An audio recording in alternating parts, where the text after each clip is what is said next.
Welcome back to another video in the NDS Video Blog Series.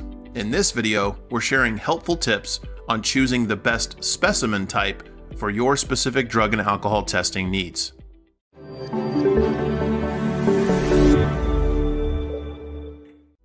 Since the 1980s, urine testing has dominated the drug testing market in the United States. Over the past few years, alternative specimen types and expanded drug testing panels have become more commonplace, and many employers in the United States are combining the use of urine, hair, and oral fluid drug testing in an effort to create more effective workplace programs. As of 2017, it was estimated that 14% of employers were utilizing all three methods, and since, that number has only continued to grow. Since urine is still the specimen of choice, let's talk about that first. Urine drug testing has been the gold standard for many years. It's legal in all states, and the results from urine testing are legally defensible if conducted properly. The main concern or challenge with using urine for drug testing is that it's the easiest type of test to cheat when the collection is not directly observed. Now, direct observation is only used in very specific circumstances, and it's not typically used in employment testing situations, except for federal DOT testing programs. And even then, it's only used as specified by the regulations. However, there are measures in place to catch would-be cheaters, such as properly trained collectors and specimen validity testing conducted by laboratories. This may include pH, specific gravity, and creatinine. Some employers choose to utilize instant urine tests. These types of tests do not have the same level of specimen validity testing in the initial screening, which may lead to false negatives. For instance, someone could pour coffee into an instant test kit and it would test negative. Some instant test kits may have specimen validity testing built in that would indicate an issue in that type of a scenario, but others may not. So it's important that instant tests that screen positive be sent to the laboratory for confirmation testing. Otherwise, the employer may risk legal repercussions if they take actions based on a positive result that was not confirmed by a laboratory.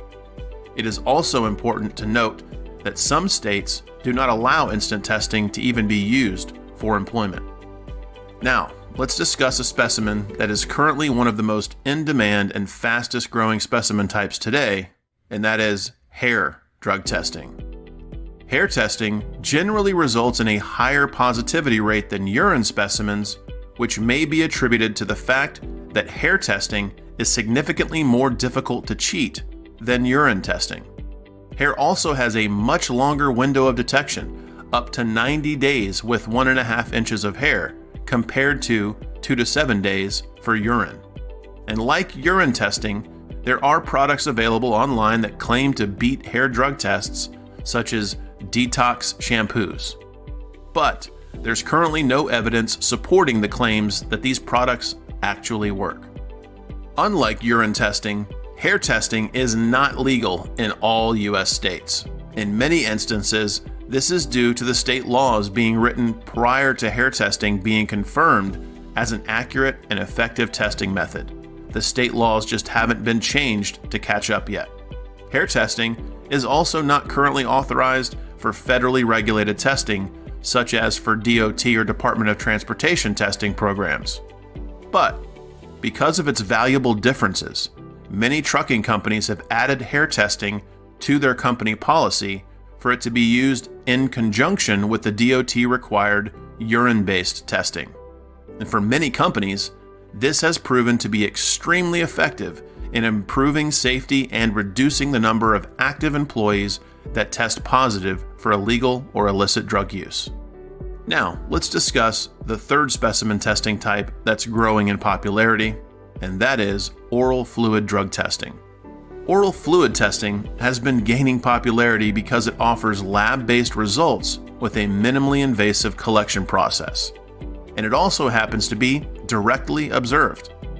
Oral fluid, unlike hair testing, where substances may take over 7 days to appear in a hair sample, It's a great choice for detecting very recent drug use. By using oral fluid instead of urine or hair, employers can easily perform collections on site right at their location and can have donors collect and cap their own oral fluid samples, all while in the presence of a screening monitor or collector. This virtually eliminates the likelihood of tampering and may also minimize the risk of a donor challenge to the collection process. Oral fluid testing does have a short detection window, so it's best used for post-accident and reasonable suspicion situations. But it can also be used for the initial pre-employment drug screen. And it is important to note that one challenging aspect with oral fluid testing is, at this time, many collection sites do not carry oral fluid collection devices or may not carry the one specific to the laboratory that was used for testing. Unlike urine specimens, some states also do not allow oral fluid testing for employment situations. And a further challenge being that the collection device needed for oral fluid collection is specific to each laboratory that's conducting the testing. However, oral fluid testing was recently approved by SAMHSA for use with federal testing. But at the time of this video, it has not yet been authorized for Department of Transportation testing. Once that is authorized, then it's likely to become more standardized and more readily available at collection sites around the country. So let's touch on some final thoughts. To have the most effective workplace program, employers should choose the specimen type or combination of types that fits the goals of their organization and should make sure that their drug-free workplace policy reflects those choices.